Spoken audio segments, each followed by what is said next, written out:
Čau, mani sauc Laura Punsula, un es esmu stiliste.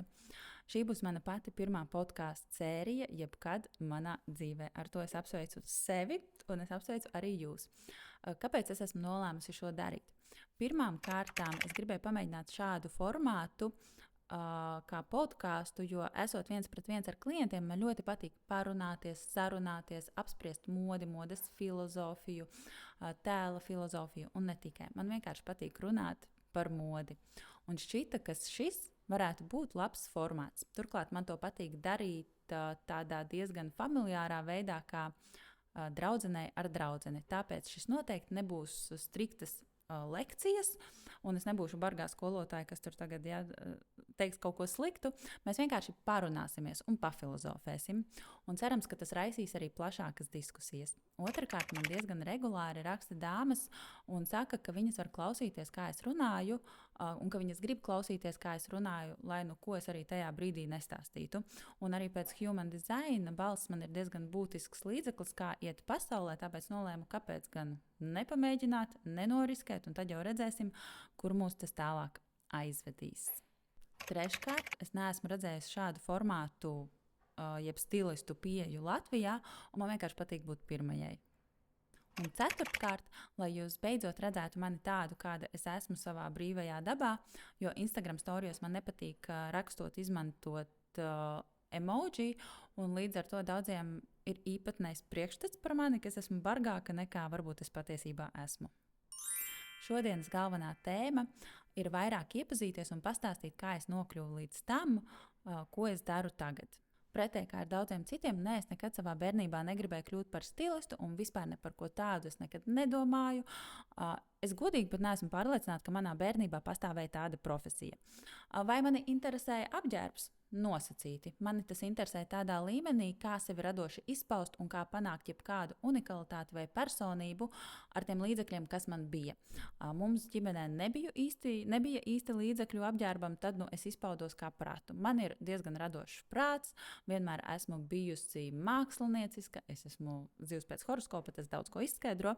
Līdz ar to es gleznoju, tamborēju auskarus, laminēju auskarus, ārdīju no ziemas jakām ārā kažokādu, lai varētu nesāt kā šalli vasarā. Kopumā izmantoju šallas ne tikai ap kaklu, bet kā jostas.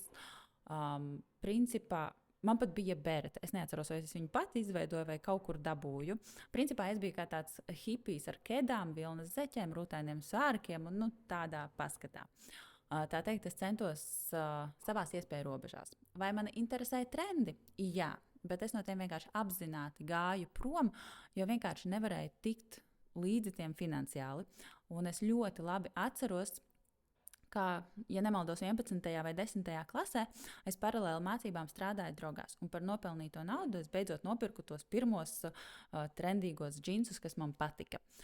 Un jā, tie izpelnījās milzīgu atzinību no citiem klases biedriem. Es saņēmu komentārus, komplimentus, ka beidzot man tā teikt ir normāli džinsi. Es mācījos diezgan prestižā skolā, tāpēc nebija tā, ka mēs visi bijām vienlīdzīgi. Mums visiem bija gudrs un attapīgs prāts, jā, bet līdz ar to bija arī spēja redzēt, kā atšķiras vizuālā uztvere par cilvēkiem.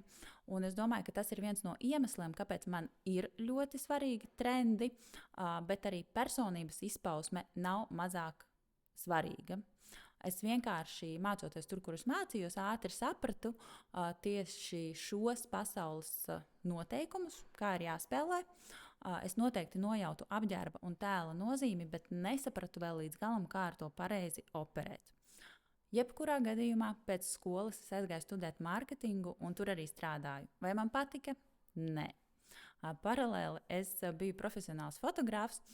Un tad kādā brīdī nolēmu pievērsties sev un izgāju diezgan nopietnus arī make-up kursus, kas mani ielika arī lielu daļu nevis tāda mākslinieciskā skaistuma izpratnes, bet tieši tādu izpratni, kas arī var labāk palīdzēt saprast, kā kaut kādā ziņā manipulēt ar savu izskatu, lai panāktu to, ko mēs vēlamies panākt. Un tad pienāca tas mirklis, kad nolēmu iestāties stilistu skolā. Un tas patiesībā ir ļoti smieklīgs stāsts. Es to izdarīju aiz spīta un aiz sacensības. Tātad vienu dienu es sēdēju Instagramā un ieraudzīju, ka mana viena pazīstama dāma ir iestājusies stilistos, un manī ieslēdzās, tā kā normāli, kāds sakars, ja viņa to var, tad es arī varu. Uzmanību līdz šim man nebija par to interese. Es ļoti ātri iegāju mājaslapā, paskatījos, cik aptuveni tas maksā, cik aptuveni ilgi jāmācās, un iestājos. Vai es pētīju programmu? Nē. Vai es kaut ko zināju vairāk? Nē. Es pat biju nokavējis pirmo lekciju, jo tas Instagram stāstījis meitenei bija jau no tās pirmās lekcijas. Beigās viņa izstājās, bet man kaut kā mistiski iepatikās, un es paliku. Un tālāk, kā man ar visu dzīvē ir, ja es kaut ko mācos, un man tas patiešām patīk, es to diezgan aktīvi lieku publiskai apskatei. Un kaut kā cilvēki sāka pieteikties. Pirmie klienti, protams, bija milzīgs stress joprojām. Un tajā laikā man arī joprojām bija grūti kaut kā sev ieskaidrot un saprast, kāds tad ir reālais personības spēks tēla veidošanā. Un es vairāk ieciklējos uz trendiem un aktualitātēm. Bet ar laiku, jo vairāk darīju, jo pārliecinātāka kļuvu tieši par personības ietekmi tēla veidošanā. Paralēli pie manis atnāca arī astroloģija kaut kādā posmā, un Venēras, kas arī ir viens no veidiem, kā skatīties uz modi. Un kas vēl vairāk paplašināja manu redzesloku par to, ka mode nav tikai 2D pasaule, tas nav tāds šaurs tunelītis, bet tā patiesībā ir kā 5D pasaule, kur mēs ņemam vērā personību, reālo dzīvesveidu, tā dzīves brīža posmu, personiskās patikas un nepatikas, kas var būt arī absolūti neloģiskas, bet ir relevantas, ja pašiem jums tās ir patiesas. Tāpat mēs nekad nevaram aizmirst par aktualitāti un par to, ko noteikti manī ietekmēja skola, lai kādā virzienā jūs arī neietu ar savu stilu, jūs tajā varat izskatīties dārgi vai lēti un prasti. Un izskatoties dārgi, jebkurā virzienā jūs varat sev atvērt daudz vairāk durvis, kā jūs paši iespējams pat varat iztēloties. Un nē, tas nenozīmē vienmēr ķerties old money stilā, tie jau ir pavisam citi likumi, kā izskatīties dārgi, lai pavērtu sev vaļā plašo pasauli. Kopumā tā visa ir mana modes filozofija, un tieši tāpēc man par to patīk ļoti runāt, jo, manuprāt, kā jau es minēju, tas nav tāds tikai ļoti šaurs 2D skatījums, kad, hei, šis tev piestāv, šis dara figūrai, šis ir aktuāli.